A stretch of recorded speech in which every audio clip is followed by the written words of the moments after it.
அப்ப பருப்பை கடைஞ்சு ஊத்தி விட்டுரு. நல்ல ஐடியா.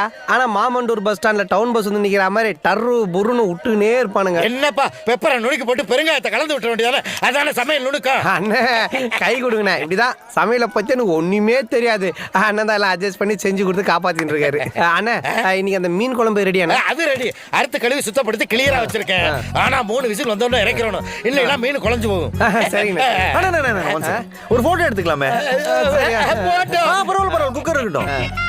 Smile please. கொஞ்சம் குக்கர் மேல மேல.